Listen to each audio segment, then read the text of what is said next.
Hello my friends and welcome back to my channel, Minimum Player Count. I'm Stephanie and today we are taking a look at Harry Potter Hogwarts Battle. This is a deck building game and this is by the Op, and I want to thank them for sending me this game to play and review for you.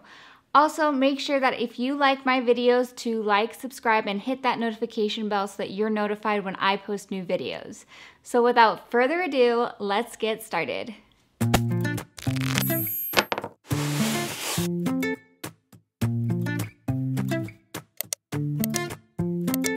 Okay, so I'm going to give you an overview of how you play Harry Potter Hogwarts Battle.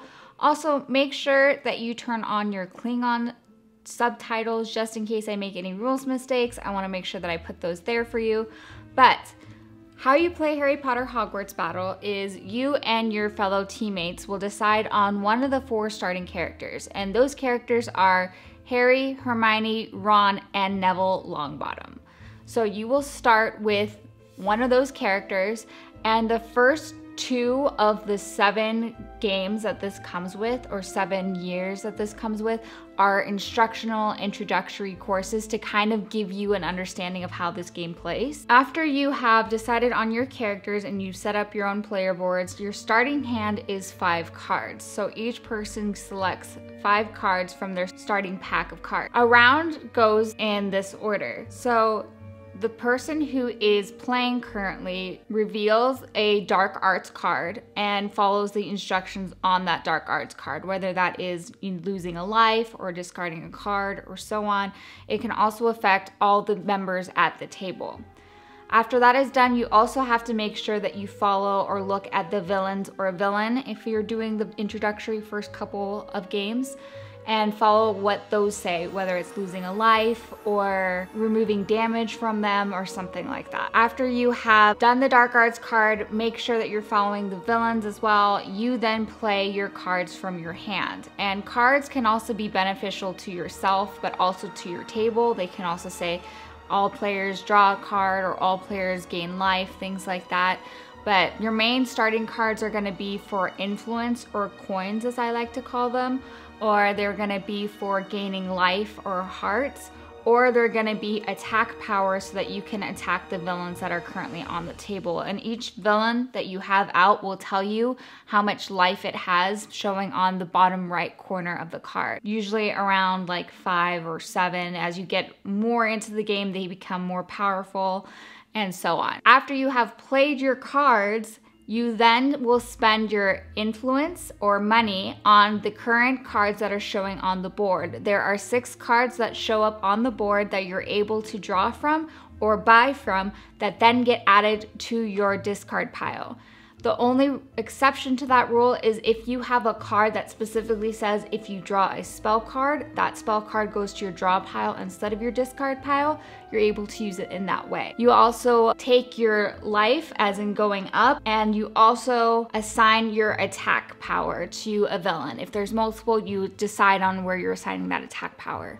After you have done all those movements, then it is the next player's turn, and they continue and so on and so forth.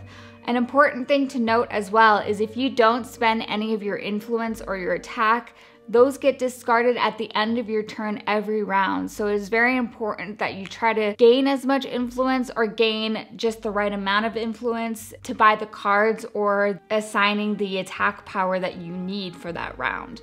So it's very important to keep an eye on that. Win conditions for this game is that you have defeated the villains, all the villains in your pack that you have. Every time you go up a level, you add more villains, so it does get progressively harder. But once you've defeated all the villains, then you win. Losing conditions is that all the villains' locations get those villain control markers that you have. Once all of those villain locations have been controlled, you then lose. And that is how you play Harry Potter Hogwarts Battle. Now let's move on to final thoughts so I can give you my thoughts on this game. So final thoughts for Harry Potter Hogwarts Battle. Like most OP games, it is very easy to learn, set up, and tear down. This game is also great for new deck building players because it has 2 instructional or introductory boxes that really help you get a feel of how this game plays and works. I really enjoy playing this game because every time you win, you are able to move up to another game box or another year. And that always introduces new cards, new opponents, gives you a little bit more of a challenge. And it makes it so you just want to keep playing and playing and playing because you're just like, I can do this, let's go again. I know how to build up my hand, things like that.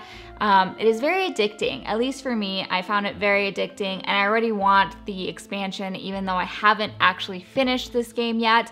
But I will be finishing this very soon because I've been playing it every single day since I've gotten it. But all in all, this is probably one of my favorite games already because like I said, I've been playing this every day. And as you can see behind me, I have a wall full of games that I have to play and learn. And I have taken the time to actually really play this game a lot because it is just so much fun.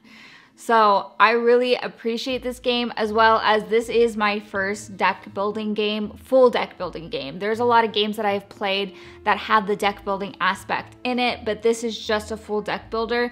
And man, this really gave me a great introduction to that field or that theme because now I want to buy and really dive into more deck building games because this is so great.